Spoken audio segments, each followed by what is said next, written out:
So hey guys, good afternoon, welcome back to my new vlog. तर guys, खूप मोठा scene झाला. मी परवा गेलेलो भाडं मारायला आणि ते भाडं वगैरे सगळं मारून आलो.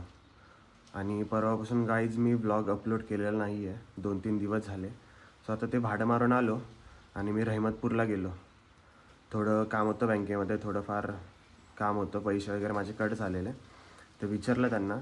त्याच्यानंतर गाईज मी घरी आलो आणि तेव्हापासूनची माझी तब्येत बिघडली. ती आत्तापर्यंतही मला अशक्तपणा आहे खूप. तेव्हा तब्येत बिघडली दुपारपासून 2-3 तास मी एकाच जागेवर म्हणजे असा लोळत वगैरे होतो. खूप म्हणजे त्रास होत होता मला. डोकं दुखत होतं, पोटात दुखत होतं, परत लूज मोशन थोडंसारखं होत होतं. आणि पाणी पिलं, काही जरी खाल्लं ना ते उलटी होत होतं आणि उलटीचा खूप त्रास होत होता. म्हणजे मला पचन काहीच होत नव्हतं, पचन काहीच होत नव्हतं मला. त्याच्यामुळे काय झालं गाईज, रात्री मला खूपच म्हणजे असं हालत बेकार झाली माझी. त्यामुळे मी त्याच रात्री दवाखान्यामध्ये गेलो आणि तिथे डॉक्टरांना विचारलं की ॲडमिट करावं लागेल नाही लागेल. खूप म्हणजे त्रास होत होता. डॉक्टरांना बोललेलं मी औषध वगैरे द्या, गोळ्या द्या, पण डॉक्टर बोलले औषध गोळ्यावर नाही तुम्ही बरं होणार, सो तुम्हाला ॲडमिट व्हावं लागेल. सो रहमतपूरमध्ये एक धन्वंतरी हॉस्पिटल आहे. सो तिथे ना जावं लागलं आणि तिथे ॲडमिट केलं. त्यानंतर एक दिवस पण तसंच होत होतं. एका दिवसानंतर थोडं बरं वाटलं. 2-3 दिवस तिकडेच होतो आणि त्याच्यानंतर काल मी घरी आलो. ठीक आहे, काल घरी आलो. त्याच्यानंतर एक खूप मोठा सीन झाला. तर काल थोडं मला बरं वाटायला लागलं आणि काल बरं वाटायला लागलं तरीही डॉक्टर बोलले की तुम्हाला सोनोग्राफी करावी लागेल. सो कोरेगावला वगैरे जावं लागेल. सो काल कोरेगावलाही गेलो आणि काहीच मला कार वगैरे चालवता येत नव्हती कारण की माझ्या हातामध्ये होती सलाईन. सो इथलाच आपला एक दादा आहे, त्याला घेऊन बोलवलं, आपली कार आहे ती. त्यानंतर तिथून कोरेगावमध्ये गेलो हॉस्पिटलला. त्याच्यानंतर तिथे सोनोग्राफी वगैरे केलं. त्यांनी काहीच रिझन दिलं नाही, फक्त आतड्यावर थोडीशी सूज होती, त्याच्यामुळे हे सगळं झालेलं. सो काल घरी आलो. सो गाईज, मध्ये पॉज येणार व्हिडिओमध्ये कारण की हात दुखतो आहे माझा खूप, त्याच्यामुळे. सो त्यानंतर घरी काल आलो. सो गाडी वगैरे तिथे व्यवस्थित जिथे मी लावतो तिथे लावली दादानी.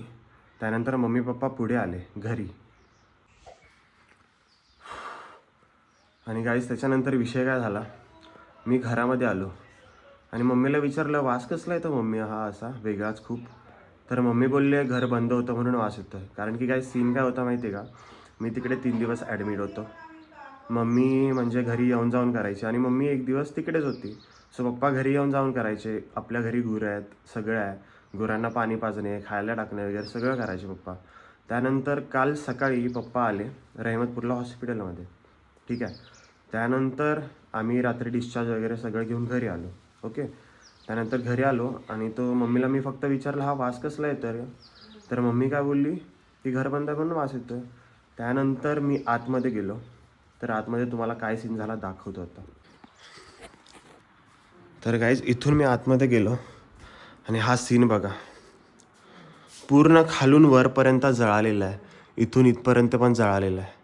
तर गाईज, सीन काय झाला माहिती आहे का, इथे होता फ्रीज आणि गाईज फ्रीजला अचानक म्हणजे काय झालं काय माहिती, व्होल्टेज फुल झालं, व्होल्टेज जास्त कमी झालं की काय झालं माहीत नाही. गाईज फ्रीजला 20-22 वर्ष झाले काहीही प्रॉब्लेम नव्हता आणि व्होल्टेज कमी जास्त झालं की काय झालं ते माहीत नाही. आणि डायरेक्ट अचानकमध्ये काहीच फ्रीज जळाला आणि खूप बेकार विषय झाला आहे. आणि इथे फ्रीज होता आपला, ठीक आहे. सो इथे फ्रीज असताना इथपर्यंत आग लागलेली. त्याच्यानंतर इथे सिलेंडर वगैरे सगळं होतं गाईज, हे तुम्ही बघू शकता.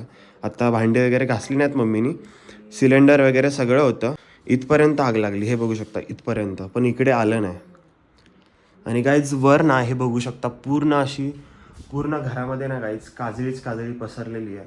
धूर वगैरे आलेलं आहे कारण की गाईज कोणालाच माहीत नाही धूर वगैरे आला आहे, काजळी आली आहे, काय झालं आहे.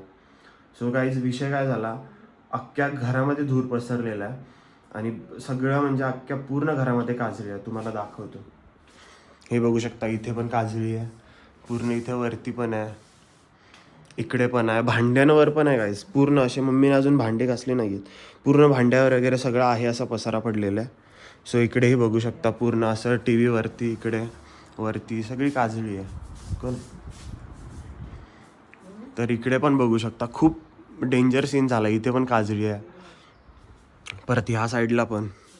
म्हणजे काय पूर्ण घरामध्ये धूर झालेला. आणि तो जो धूर झालेला ना तो कोणालाच माहीत नाही, कारण की आपलं घर आहे एका बाजूला त्याच्यामुळे. तर काहीच विषय काय, पूर्ण फ्रीज जळाला पूर्ण. आणि थोडं जरी इकडे गाईज इथून जरी थोडी जरी इकडे आग आली असती ना तर खूप बेकार सीन झाला असता.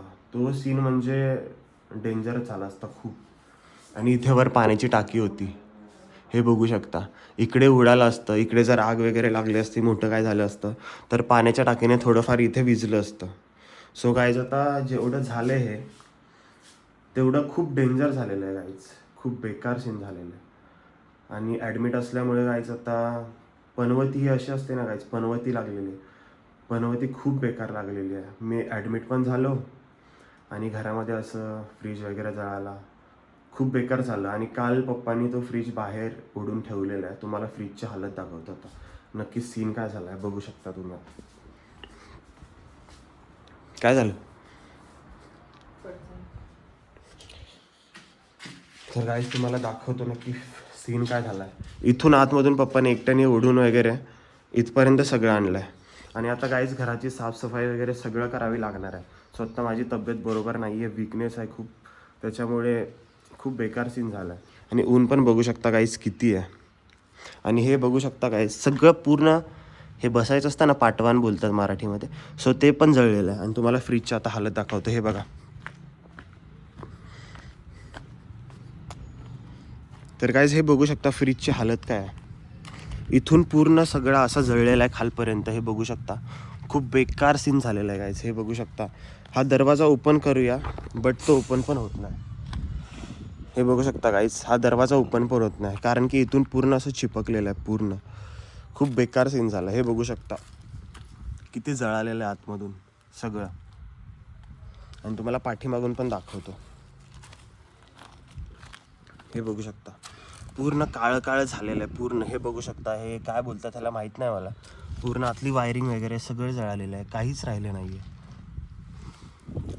सो गाईज हे कशामुळे नक्की झालं आहे, हे कशामुळे नक्की झालं आहे ते माहीत नाही अजून, रिझन सापडलेलं नाही आहे. खूप बेकार विषय झाला आहे गाईज. पनवती ही पनवतीच असते गाईज, खूप बेकार पनवती लागलेली आहे. सो आता ही हालत झालेली आहे फ्रीजची, हे बघू शकता. आता अख्ख्या घराची साफसफाई वगैरे सगळं मम्मीच्या एकटीच्या अंगावर पडलेलं आहे, ते मम्मीलाच एकटीला करावं लागणार आहे. सो आणि काय सीन काय झाला माहिती आहे का, जेव्हा हे सगळं झालं त्याच्यानंतर लाईट वगैरे सगळ्या ऑन होत्या. बरं झालं वायरिंग जळाली नाही, काहीच झालं नाही. ते देवाच्या कृपेने खूप छान झालं असं मी बोलतो. आणि जे झालं ते झालं काय, आता आपण काही करू शकत नाही त्याला, जे झालं त्याला. सो आता थोडं आज मला बरं वाटतं आहे, कारण की गोळ्या वगैरे सलाईन वगैरे खूप म्हणजे लावलेले आहेत मला, त्याच्यामुळे थोडं टणटणीत वाटतं आहे, म्हणजे चांगलं वाटतं आहे, बरं वाटतं आहे. आणि काय हे बघू शकता इथून पट्टी आहे ना, ह्याची हालत बघू शकता कशी झालेली आहे. पूर्ण भिंत जळालेली आहे पूर्ण, हे बघू शकता पूर्ण जळालेली आहे. इथून इथपर्यंत अशी पूर्ण आहे ना वायरिंग इथपर्यंत गेलेली आहे गाईज, हे बघू शकता इथपर्यंत जळालेली आहे. सो खूप गाईज डेंजर विषय झालेला आहे, खूप डेंजर विषय झालेला आहे. खूप बेकार वाटतं आता, पण काय करायचं, एवढंच काय सीन झालेलं आहे. आता बघू, झालं गेलं ते वाईट झालं, बट आता जे जास्त मोठं झालं नाही. इथे काय सिलेंडर वगैरे सगळं होतं, जोरात असा स्फोट वगैरे झाला असता, काय झालं असतं तर खूप बेकार सीन झाला असता, त्याच्यामुळे खूप भीती वाटते. तर हाच सीन झाला आहे गाईज.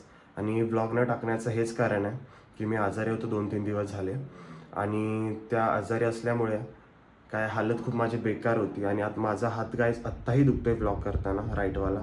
2 ठिकाणी सलाईन लावलेले आहेत, एक फेल गेली, तुम्हाला दाखवतो बघा. आता पहिली इथे लावली सलाईन गाईज, हे बघू शकता. इथे अजून तुम्हाला डाग दिसत असेल, सो त्याच्यानंतर इथे लावली आहे, हातावर इथे लावलेली, हे बघू शकता इथे, जस्ट इथे. तर काय तिथे सलाईन लावलेली तो हात, आणि राईट साईडच्या हातानेच मी ब्लॉग शूट करतो, आणि खूप बेकार दुखतं. तर काहीच पूर्ण घर साफसफाई करावं लागेल, कलरिंग करावं लागेल, खूप सारी कामं करावं लागतील. एका गोष्टीमुळे काहीच पनवती लागली, मी आजारी पडलो, त्याच्यामुळे एवढं सगळं झालेलं आहे. सो काही झालं ते झालं, आता आपण काहीही करू शकत नाही त्याला. आणि आता काय नाही बाकी कायच, आता हे सगळं फ्रूट्स वगैरे इथेच ठेवलेले आहेत, कारण की कायच आता फ्रीज नसल्यामुळे ते आपण फ्रीजमध्ये कसं ठेवायचं. आणि एवढं सगळं झालेलं आहे, वाट लागलेली आहे. सो आता असू द्या, हेच काय रिझन होतं. सो आता काहीच हा ब्लॉग खूप डेंजर आहे. ह्या ब्लॉगमध्ये खूप डेंजर सीन तुम्हाला मी सांगतो आहे जे झाले ते रिअलमध्ये. सो आता ह्या ब्लॉगला करतो एंड. चॅनलवर नवीन असाल तर सबस्क्राईब करा. भेटूया नवीन ब्लॉगमध्ये. Thank you so much for watching my blog. Bye. तर गाईज तुम्हाला दाखवतो गोळ्या किती दिलेत. सालाईन तर एवढ्या लावल्या ना, मला खूप लावलेल्या आहेत. हे बघू शकता, इथे सगळं ठेवलेलं आहे. हे बघा गोळ्या एवढ्या पॉकेटमध्ये दिलेल्या आहेत. 4 पॅकेट आहेत.